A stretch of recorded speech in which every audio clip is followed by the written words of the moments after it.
This is Speak of the Devils on AZ Family Sports. Welcome to Speak of the Devils, the premier TV show for Sun Devil football. I'm Brad Denny with 3TV. And I'm Joe Healey with DevilsDigest.com. Now, Joe, it wasn't perfect on Saturday night, but for the Devils, I think it was several steps in the right direction. You know what? After a miserable, heartbreaking defeat at Mississippi State the week prior, there were quite a few things that ASU fans wanted to see different out of the Sun Devil football team. And there were some signs of that. You know, we'll break it down here, but ASU committed more to the run, got, a really interesting performance from Sam Levitt and some highlight reel plays that I don't think folks will forget anytime too soon. The defense got after it. You got the conference defensive player of the week in Jordan Crook. So some steps forward for sure. As you mentioned, not a perfect game. There were some areas that still are in need of improvement.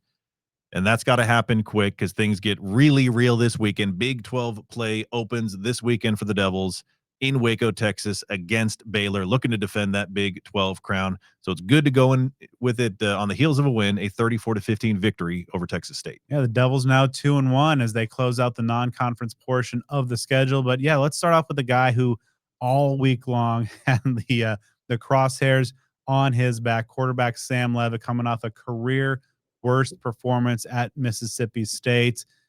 The staff decided, hey, let's simplify things. Simple is better. They trimmed the playbook by about 25-30% in their estimation, and Sam put together a really solid game. I mean, he didn't set the world on fire statistically. He threw for 188 yards, had 2 scores, did not turn the ball over, ran for nearly 60 yards overall, but he just seemed, perhaps most importantly of all, he got his swagger back, it looked like. Man, and he was putting that on display. He was having some moves out there that would make Allen Iverson proud. I mean, Sam was out there breaking some ankles. You saw that footwork on a number of plays. And the one that, my goodness, one of the most impressive athletic plays I've ever seen was Sam's ability to escape pressure and kind of contort his body in midair and throw in a different direction than his body momentum was taking him. That itself is amazing just to get to that point. Then he completed the pass to Jordan Tyson, who did the rest, and he had some miraculous moves of his own to get into the end zone, and the play was upheld after a review. So, man, what a dynamic play, and there were many of those for Sam. So, yeah, even though the numbers weren't out of this world, 188 passing yards, 59 rushing yards, he played well within himself, and after just that really tough outing at Mississippi State, this was a good bounce-back game for him, and then he'll be playing a team this weekend that, as we'll talk about later in the show, not a great defense at Baylor. So hoping that momentum can continue for Sam Levitt in the Sun Devil offense. Yeah, Levitt to Tyson did their thing. Jordan Tyson, another 100-yard ho-hum game with that highlight reel touchdown added in. But it was really just ASU's commitment to the run game that really just powered their victory. They kind of rediscovered that identity in the second half against Mississippi State a couple weeks ago.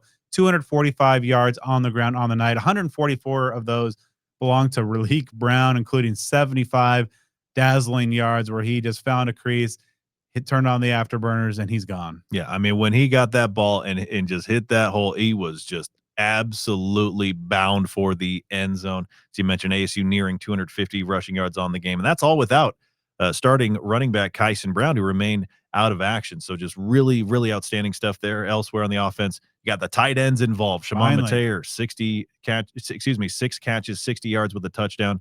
Kamari Anderson got involved as well. So, you like to see a little bit of balance that you had in the offense. Still want to see a second wide receiver get involved there. Only 1 catch for 8 yards by all of ASU's wide receivers, not named Jordan Tyson, but they ran the ball very well. Sam was efficient in what he did on offense. The main thing for me offensively, other than getting another receiver involved, is they had some drives that stalled out and died that could have really resulted in some points. And you also had some big plays, a kickoff return and a deep pass. Both of those should have gone for touchdowns and were either called back by penalty or just were not completed in the first place. So, on offensively, a lot to be happy about, but still some things to clean up. Yeah, for me, that number one cleanup is the pass protection needs to get better. That's really kind of forcing Sam into those Allen Iverson situations. But flipping over to the defense, obviously against Mississippi State, they had those 3 just back-breaking long touchdown passes allowed. So eliminating explosives was the rallying cry all last week, and they did a really good job. Just 1 pass for Texas State, a very explosive offense in their own right, went for more than 15 yards, and that was only for 19 yards. And really, ASU was the defense was in control for most of the time. They held the Bobcats to just single digits on the scoreboard, basically until the very end, and until garbage time when the game was no longer in doubt. You had Jordan Crook winning Defensive Player of the Week for the Big 12 Conference with just an absolutely dominating sideline to sideline performance. 12 tackles, 3.5 for loss, a sack. The defense got 5 total sacks, 10 total tackles for loss. Really an encouraging effort after what we saw in Starkville. Yeah, and you had Miles Ghost Rouser out there with 10 tackles, a pass deflection, also that fumble recovery. Those 5 sacks spread among 5 guys. That's kind of something you like to see. It's not just one guy having a monster day. A lot of guys getting involved. 5 pass breakups as well. A couple guys with a pair that play in the secondary. So again, an encouraging performance by the defense, generally limiting, a Texas State team that came into that game with some high-powered offensive players at quarterback, running back, receiver. They were really balanced entering that game, and ASU, by and large, limited them, did their job. It was not the nail-biter with the possibly chaotic finish that we experienced in San Marcos when ASU played Texas State on the road last year. A little bit more comfort as this one concluded. So it's one it's a thumbs up. We've talked about it kind of like being a B+ caliber game. Some good things, some things that you still need to work on. But that slate gets wiped clean because that non-conference slate for Arizona State, that's in the rear view. 2-1 was the record in those 3 games. Now you lock your eyes steadily on the Big 12 slate and defending that Big 12 crown ASU won last year. Yeah, the games count now. They really matter as ASU tries to make another run to Arlington in the Big 12 title game. Having a nice, solid win over a quality team like Texas State. It's a good way to jump into conference play. But after the break, we're going to be talking to 2 Sun Devils who played a big role on Saturday night, linebacker Keyshaun Elliott and running back Demarius Man Robinson. All right, so the defense looked like it kind of felt to continue that momentum from the second half of Mississippi State. When you guys were reviewing the film, what jumped out to you about the defensive performance against Texas State? Yeah, I think we, put another game together, playing as a full defense, and putting 4 quarters, play good defense from the first snap. You really like to see that. I feel like there's 11 guys just doing their job out there. The run defense looked like it gave up a little bit more than the first couple of weeks. What were some of the things that maybe you saw there that had allowed the Bobcats to have some success? I mean, outside of one run fit, which I'll take the blame on it, I mean, there's really just the quarterback was affecting us. He had an explosive play on us. They came in and they ran a little bit different stuff than what we thought. Anything that we haven't seen before, so we just got to be better as a defense, fit that up. But I felt later in the game we made the adjustments that we needed to, and, put the game together. Obviously, through 3 weeks, the non-con portion of the schedule. What have you learned about this 2025 version of the Sun Devil defense as opposed to last year? We got a lot of returners, so really you can do anything. There's a lot of guys that I can trust personally. I know they can trust me. There's a lot of people that can play football too. So there's a lot of things that we got ahead in front of us. But I think we're really good defense. We can fly around and put full games together. 5 sacks overall, 10 TFLs. What do you think allowed the success to have the defense make so many plays behind the line of scrimmage? I'd say it starts with practice. We had our best practice in terms of energy, people running the ball, making plays, turnovers, all that. And you really saw that, we had 2 turnovers. So I think we haven't had any before that, And it showed. It all starts in practice. And I felt like last week was our best practice. And, we got to take that on to this week. Would you say learning under Coach Ward and Coach Cooper has really helped you better your game this season so far? Oh, man. This is my second year technically under them, too, and I feel like my football knowledge. I thought I was smart before I got here. Looking back, I don't know football. So that's how much they've taught me the game of football. And, just the terms of development's crazy. Looking at my film in previous years to now and where I'm at, just both mentally and physically, they've helped me a lot. And, Year 2 of playing alongside Crook, and then obviously, he gets a Conference Defensive Player of the Week. Yeah. What is it like just, playing with you guys, have that now that in that second year having that chemistry, that rapport? Right. We played a lot of football together. We're on the same page. Once we're talking, we're playing fast. And I feel like you guys saw that this week. We were playing some good football, and Crook had a good bounce back week. I was excited for him. Coming off that, and we expect that out of him. He's one of those guys that can do that every week. You talked about your time before coming here at ASU. I didn't realize you were so versatile in high school. Honors at linebacker, punter, quarterback. How much would you say your versatility helps your game? In terms of football knowledge, I feel like playing, quarterback helped me a lot. You understand what offense is doing. I understand. I know a few guys that I played with previously that didn't even know what counter was. They didn't know what gap scheme was. So, as a quarterback, that really just helped me enhance my knowledge for the game of football. And they brought up Trent along with Crook. You've also got Cyrus rotating in the linebacker core. How's that bond, that leadership in that linebacker room right now? It's just a group of guys that played a lot of football at multiple schools. We've really created a relationship with each other. I would do anything for them and they would do anything for me. That's the kind of relationship we have. That you take that onto the football field, you can go a long way. Looking ahead to this week, going on the road, another hostile atmosphere. From that Mississippi State experience, what do you guys feel that you took away from just like playing in front of the raucous road environment?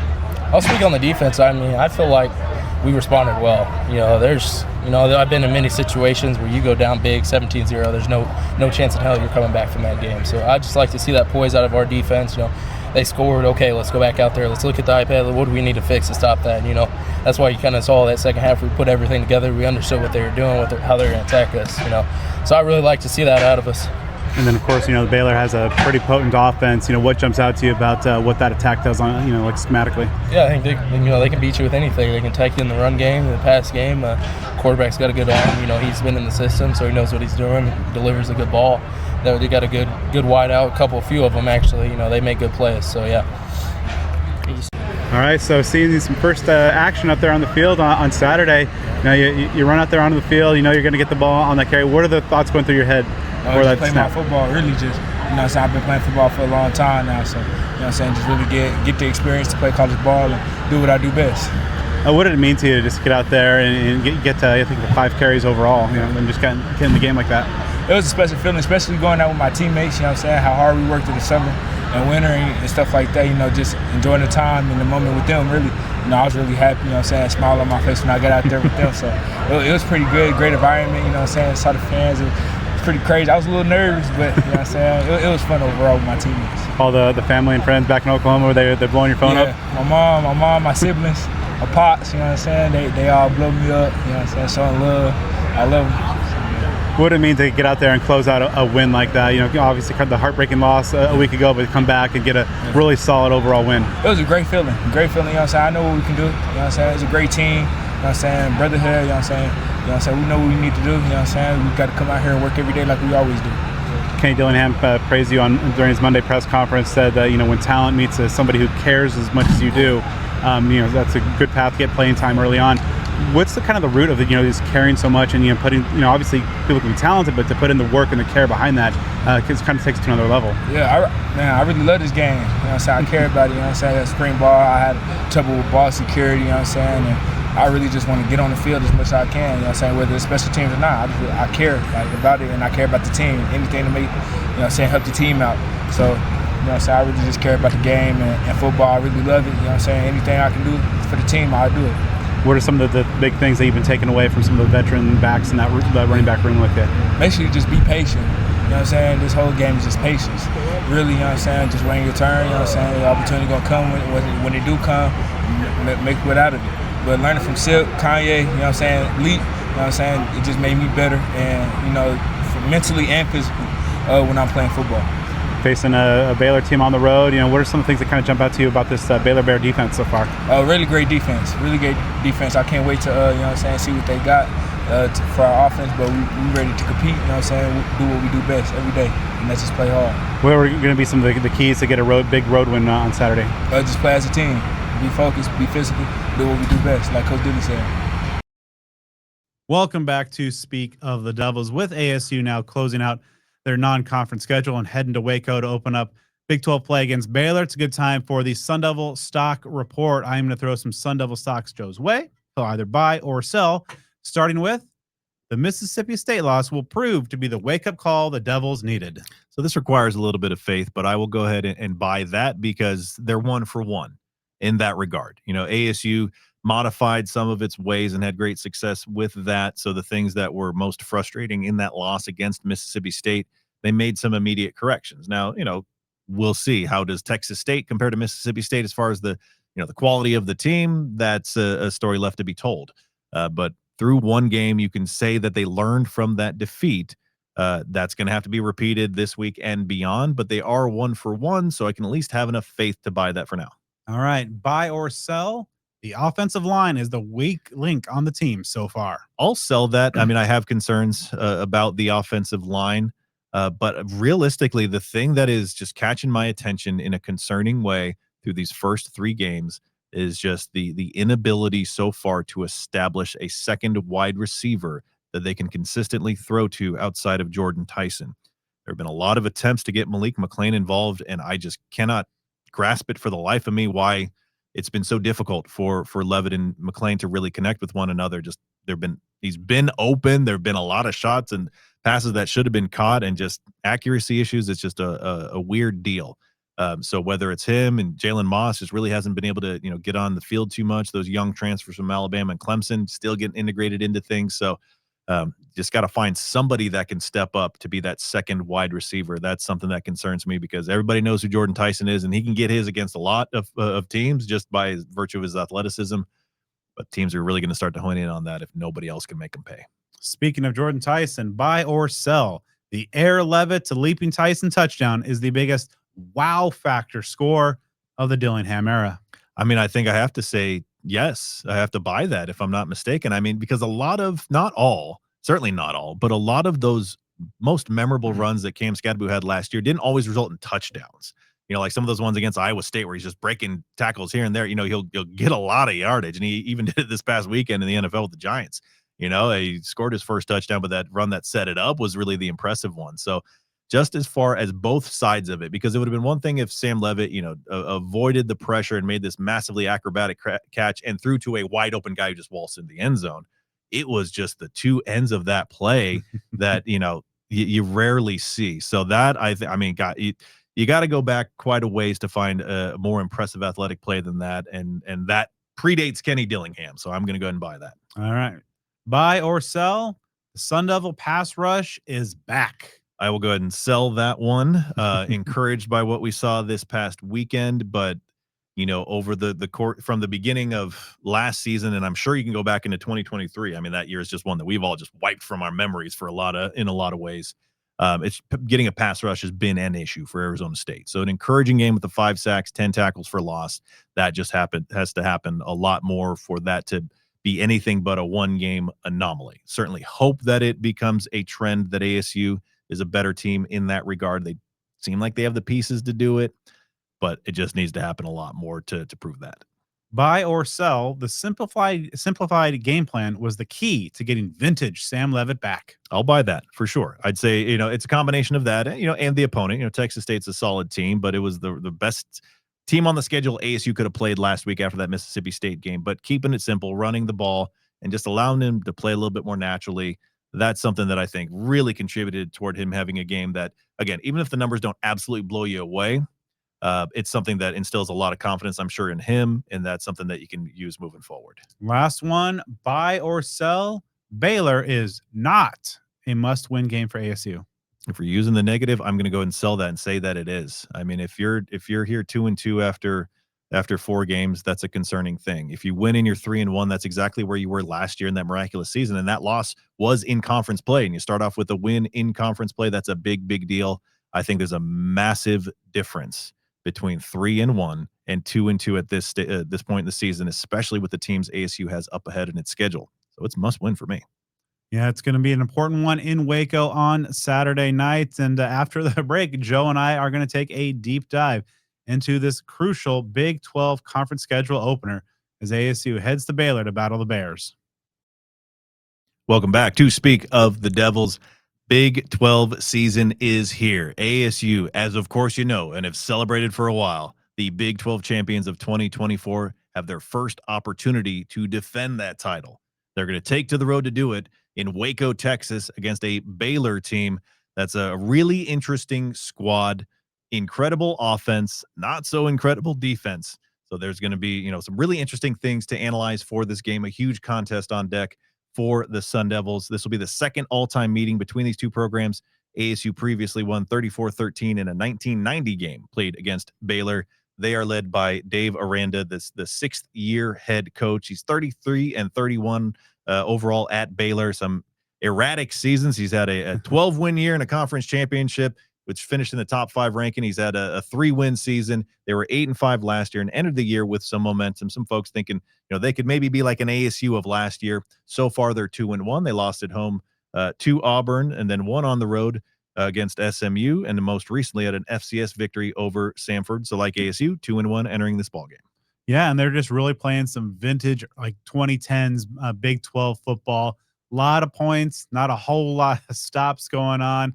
So it could be one of those situations where we might be headed to an Old West type of shootout. So this team is loaded with offensive talent, starting with quarterback Sawyer Robertson. He threw for over 3,000 yards last year. He's currently averaging over 356 passing yards per game with 10 passing touchdowns. He's second in the country in both passing yards and passing touchdowns. They're not just a one-dimensional team. Running back Bryson Washington, preseason All Big 12, ran for over 1,000 yards last year, and he's averaging over 100 rushing yards per game so far. In the pass game, they've got 4 receivers, each in double-digit receptions, along with a big-time tight end. Some names to keep in mind there. Josh Cameron, a dynamic return specialist threat. He has 3 touchdown catches. Kobe Prentice has 4 touchdown receptions of his own at wide receiver. Michael Trigg at tight end is a big playmaker as well. Yeah, and ASU did a really good job of eliminating those big plays, especially through the air last week at Texas State. They're going to need to repeat that again is against a very, very dangerous and potent Baylor offense. So there's some concerns for sure on offense for Baylor that ASU really needs to account for. You flip things over to the defensive side, that's where there can be some opportunities for the Sun Devils. Baylor allows 30 points per game and over 188 rushing yards per game with 7 touchdowns that they've allowed so far. The numbers are good against the pass, 168 passing yards per game with 4 touchdowns, but I think it's largely because teams just opt to run against them because they can't really stop too much on the ground. Yep. They've got a headliner, linebacker Keaton Thomas, 31 tackles in 3 games. He's an all-conference caliber player, but this just really puts the script in front of you for ASU to run the ball and don't put too much on the arm and shoulder of Sam Levitt. The script was there in week 1 as Auburn took advantage and they really just ran it down the throats of the Baylor defense and got out of there with a pretty convincing win. And so I think that right there, that's template. ASU rediscovered their identity about in that second half against Mississippi State. Keep it going. So as far as our keys for this ball game, I know we're in agreement on a lot of them. First and foremost, run the ball. Baylor cannot stop the run. ASU's shown that it can run when it dedicates itself to that move in the ball game. So do that a lot. Yeah, not only is that going to gain yards and so hopefully score you some points, but it's also going to keep Baylor's offense on the sideline watching you run it down their throats. Second for me, attack the quarterback. As we talked about, Baylor, Sawyer Robertson, they've got a lot of weapons to use. You have to take some of those away. You got to limit the time he has in the pocket and hopefully force some turnovers. And that's my number 2 key. I want to see ASU be +2. They got a couple of turnovers. Hopefully that's the start of a trend where the ball is going to be bouncing their way. Lastly, you got to finish drives. Even last week, ASU had some promising drives that stalled deep into opposing territory. You cannot have that happen against a team like Baylor with their offense. All right, so as we go wind things down here, I'll tie my 3rd key to my prediction. I think ASU is going to rediscover that tight end game a little bit as part of a back and forth shootout. However, until I see ASU put all those elements together on the road, I'm going Baylor 38-35. What he said pretty much applies for me. ASU, I don't love their odds in a shootout in this particular game. They'll score some points, but allow just a little bit too much. 38-31, Baylor wins. Well, let's hope we are wrong. So hopefully folks get more in-depth breakdown on our podcast episode and on our YouTube channel as well. Joe and I will be back next week as we review the action in Baylor and look ahead to some Friday Night Light action in Tempe against TCU.